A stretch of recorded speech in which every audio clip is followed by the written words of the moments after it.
जय श्री गणेश, जय जगन्नाथ जी। उड़ीसा में सप्तपुरियों में से एक है पुरी, जहाँ पर प्रभु जगन्नाथ जी का विश्व प्रसिद्ध मंदिर है। इसे 4 धामों में से एक माना जाता है और इस मंदिर को राजा इंद्रघुम्न ने हनुमान जी की प्रेरणा से बनवाया था। कहते हैं इस मंदिर की रक्षा का दायित्व प्रभु जगन्नाथ जी ने श्री हनुमान जी को ही सौंप रखा है। यहाँ कन-कन में हनुमान जी का निवास है और यहाँ पर हनुमान जी ने कई तरह के चमत्कार किए हैं। उन्हीं में से एक है समुद्र के पास स्थित मंदिर के भीतर समुद्र की आवाज को रोक देना। राधे राधे दोस्तों, कैसे हैं आप सभी? उम्मीद करते हैं आप सभी एकदम बढ़िया होंगे, खुश होंगे।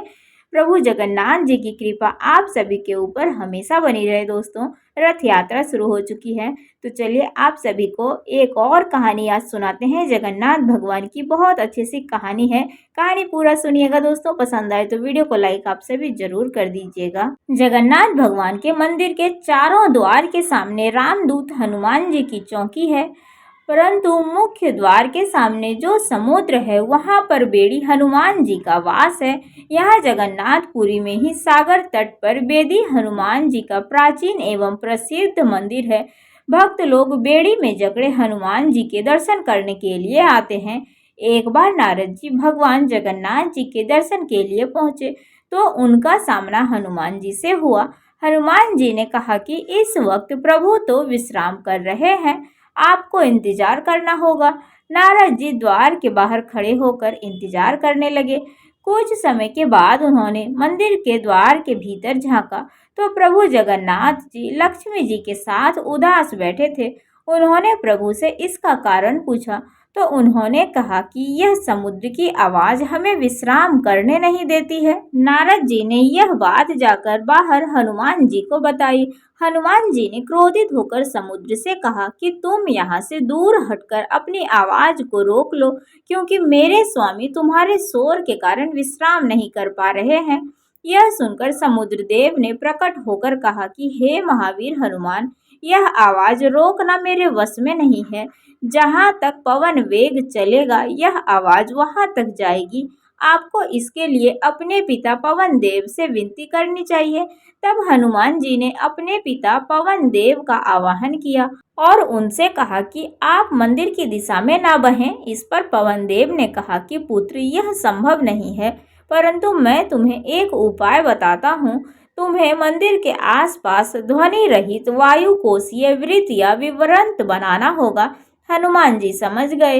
तब हनुमान जी ने अपनी शक्ति से खुद को 2 भागों में विभाजित किया और फिर वो वायु से भी तेज गति से मंदिर के आसपास चक्कर लगाने लगे।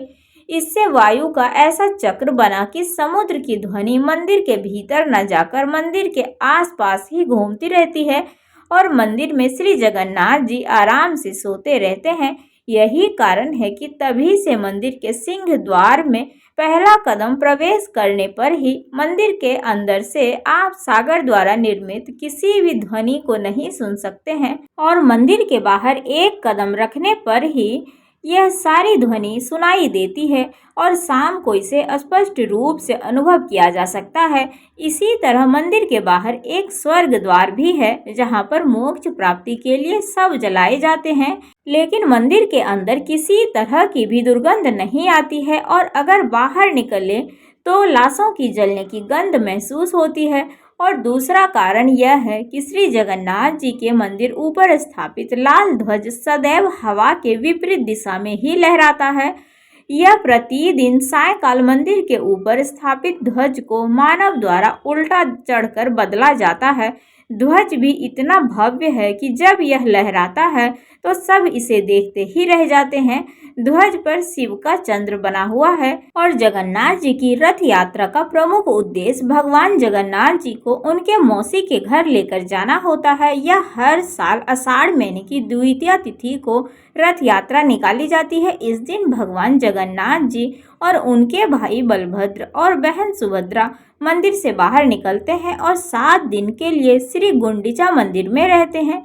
यह मंदिर ही उनके मौसी का घर माना जाता है। कथा के अनुसार जब भगवान श्री कृष्ण द्वारिका चले गए थे तब उन्होंने राधा और वृजवासियों से वादा किया था कि वो हर साल एक बार उनसे मिलने जरूर आएंगे।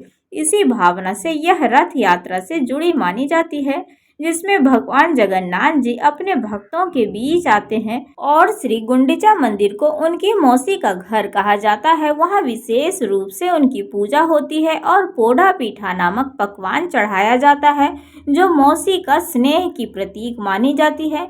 यह दिन खास इसलिए भी होता है क्योंकि भगवान जगन्नाथ जी गर्भगृह में विराजमान रहते हैं और केवल इसी दिन वो मंदिर से बाहर निकलकर आम भक्तों को दर्शन देते हैं। भक्तजन भगवान के रथ को खींचते हैं, जिससे अत्यंत पुण्यकारी कार्य माना जाता है और ऐसी मान्यता है कि रथ खींचने से व्यक्ति के सभी पाप मिट जाते हैं और मोक्ष की प्राप्ति होती है। रथ यात्रा ईश्वर की कृपा और सेवा की भावना की प्रतीक मानी जाती है।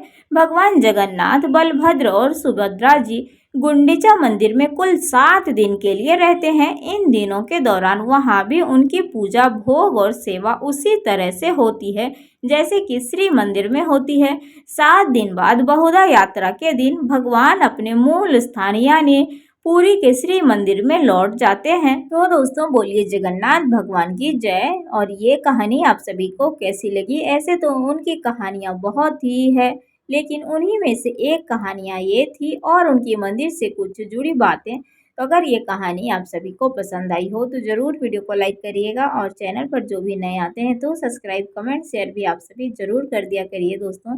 तो चलिए मिलते हैं आप सभी से फिर से एक अगले वीडियो में। राधे राधे, हर हर महादेव, जय जगन्नाथ जी।